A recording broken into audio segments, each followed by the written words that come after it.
ಈಗಿನ ಕಾಲಘಟ್ಟದಲ್ಲಿ ಪುಸ್ತಕಗಳು ಎಷ್ಟು ಪ್ರಸ್ತುತ? ಈ ನೈತಿಕ ಶಿಕ್ಷಣ ಕಲಿಸ್ಕೊಡೋದು ಯಾವುದು ನಮಗೆ? ಕನ್ನಡವೇ. ಆಫ್ರಿಕನ್ ಕಾದಂಬರಿಗಳನ್ನು ಅನುವಾದ ಮಾಡಿಸ್ತೇನೆ ನಾನು. ಬಹುತೇಕರು ಅದು ಇಲ್ಲಿಯ ದಲಿತ ಸಂವೇದನೆಗೆ ಸಮವಾಗಿದೆ ಅಂತ ಹೇಳಿದ್ರು. ಚೈನಾ ದೇಶದ ಬದುಕಿನ ಕ್ರಮ ನಮ್ಮ ಬದುಕಿನ ಕ್ರಮ ಒಂದೇ ಅಂತ ಎಲ್ಲರೂ ಎಷ್ಟು ಆಶ್ಚರ್ಯಪಟ್ರು ಅಂದ್ರೆ, ಬರೀ ಅನುವಾದ ಅಂದ್ರೆ ಅಲ್ಲಿನ ಕನ್ನಡಕ್ಕೆ ತರೋದು ಒಂದೇ ಅಲ್ಲ, ಅದನ್ನ ನಾನು ನಂಬೋದು ಇಲ್ಲ. ನಮ್ಮಲ್ಲಿಂದ ಕನ್ನಡಕ್ಕೆ ಹೋಗ್ಬೇಕು. ಬೂಕರ್ ಪ್ರಶಸ್ತಿ ಬರುವಂತ ಪುಸ್ತಕ ಕನ್ನಡದಲ್ಲಿತ್ತು ಅಂತ ಕನ್ನಡಿಗರಿಗೆ ಗೊತ್ತಿರಲಿಲ್ಲ. ಅದು ಬಂದಿದೆ ಅಲ್ವಾ? ನನ್ಗೆ ಅಷ್ಟೊತ್ತಿಗಾಗಲೇ ನನಗೆ ಗೇ ಅನ್ನೋದು ನಂಗೆ ಗೊತ್ತಾಗ್ತಾ ಇತ್ತು. ತುಂಬ ಒಂಟಿತನ ಕಾಡ್ತು ನನಗೆ. ವಿಪರೀತ. ನಾನು ಯಾವತ್ತೂ ಒಬ್ಬ ಲೇಖಕ ಆಗ್ತೀನಿ ಅಂತ ಕನಸ್ಕೊಂಡವನಲ್ಲ, ನಂಗೆ ಗೊತ್ತಿರಲಿಲ್ಲ. ಸಾಹಿತ್ಯ ಲೋಕದಲ್ಲಿ ಗೇ ಅಥವಾ ಈ ಸಮುದಾಯದ ಬಗ್ಗೆ ನೇರವಾಗಿ ಬಂದಿದ್ದು ನೀವೇ? ನಾನೇ ಮೊದಲನೇ ಗೇ ಅಲ್ಲ, ಬೇಕಾದಷ್ಟು ಜನ ಗೇ ಇದ್ರು. ಪುಸ್ತಕಗಳು ಅಲ್ಲೂ ಟ್ರಾನ್ಸ್ಲೇಟ್ ಆಗಿದೆ, ಅಲ್ಲೂ ಕರಿತಾ ಇರ್ತಾರೆ. ಅಲ್ಲಿ ಈ ಮಟ್ಟದ ಸ್ವೀಕೃತಿ ಇಲ್ಲ ಅಲ್ಲಿ. ಅಲ್ಲಿಲ್ಲ.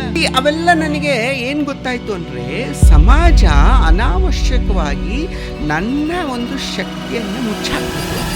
ಗೇ ಕಮ್ಯುನಿಟಿಯ ವಿಷಯಕ್ಕೆ ಬರೋದಾದ್ರೆ ರಿಲೇಶನ್ಶಿಪ್ಗಳು ಇನ್ಸ್ಟೇಬಲ್ ಅಂತ ಹೇಳುತ್ತೆ. ಯಾಕೆ ಅಂದ್ರೆ ಸಿನಿಮಾಗೆ ಯಾವತ್ತು ಕಥೆ ಬರೀಬೇಕು ಅಂತ ಅನ್ಸಿಲ್ಲ? ಈ ಸಿನಿಮಾ ಅನ್ನೋದು ಏನ್ ಸಮಸ್ಯೆ ಆಗುತ್ತೆ ಅಂದ್ರೆ, ಇದು ಪಬ್ಲಿಷ್ ಆಗದೆ ಯಾವ್ದಾದ್ರು ಲೇಖನ ಹಾಗೆ ಉಳಿಸ್ಕೊಂಡಿದ್ದೀರಾ ನೀವು? ಆಕ್ಚುಲಿ ಒಂದು ಲೆಸ್ಬಿಯನ್ ಬಗ್ಗೆ ಒಂದು ಕಥೆ ಬರ್ತಿದ್ದೆ ನಾನು. ಆಕ್ಚುಲಿ ನಿಮ್ಮ ಪುಸ್ತಕದಲ್ಲಿ ಹಿಂದೂ ಧರ್ಮಕ್ಕಿಂತ ಮುಂಚೆ ಬೌದ್ಧ ಧರ್ಮದ ಎಕ್ಸಿಸ್ಟೆನ್ಸ್ ಬಗ್ಗೆ ನೀವು ಹೇಳಿದ್ರಿ. ಬುದ್ಧ ಹಂಗಲ್ಲ, ದೇವರನ್ನ ಯಾವುದೋ ಒಂದು ಅನೈತಿಕ ಭಾವಗಳು ಮೂಡಿರುತ್ತಲ್ಲ, ಗಂಡ ಅಲ್ಲದೆ ಬೇರೆ ಒಬ್ಬನ ಇಷ್ಟ ಆಗುವಂಥದ್ದು ಇದ್ದೇ ಇರೋದು. ಕನ್ನಡದಲ್ಲಿ ಎಷ್ಟು ಹೊಸ ಹುಡುಗರು ಇವಾಗ ತಾವ್ಗೆ ಅಂತ ಫಸ್ಟ್ ಕ್ಲಾಸಾಗಿ ಹೇಳ್ಕೊಂಡು ಬರ್ತಾರೆ.